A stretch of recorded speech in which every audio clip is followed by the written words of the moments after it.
Hello, আমি চলে এসেছি মিতা তোমাদের কাছে নতুন একটা ভিডিও নিয়ে।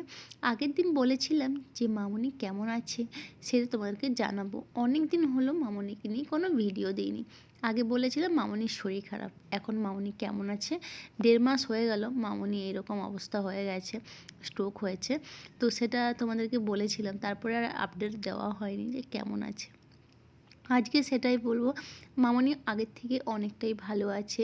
আমরা 1.5 মাস ধরে প্রচণ্ড চিন্তায় ছিলাম, আর কাজের মাসি ঠিকঠাক করে পাচ্ছিলাম না। আর মামনি যেহেতু রাইস-টুদি খাচ্ছে, তারপরে ফিজিওথেরাপিস্ট, সব মিলিয়ে এখন ঠিক আছে। একটা ভালো ফিজিওথেরাপিস্ট পেয়েছি, ভালো একটা মাসি পেয়ে গেছি যে টেক কেয়ার করছে, খুব ভালো এক্সপার্ট।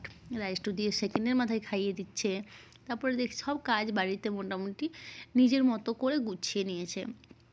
বাবা এখন কাজে যাচ্ছে, সব মিলিয়ে ঠিকঠাক। আর আমি যখনই সময় পাচ্ছি তখনই না সারাদিন ধরে আমি ক্যামেরা অন করে বসে আছি, আর চেষ্টা করছি মামুনির সাথে কথা বলার। মামুনি তো কথা বলতে পারে না, আগে তো মুখটা হা করতে পারছিল না, এখন মুখটা একটু হা করতে পারছে। আর মামুনি যখন কথা বলতে পারবে তখন কথা বলতে পারবো। আমি চেষ্টা করছি আমার গলার আওয়াজটা দেওয়ার। নিজের কাছের লোকে যদি গলার আওয়াজটা পাওয়া যায় সারাদিন 1-2 বার, হয়তো ভালো লাগবে।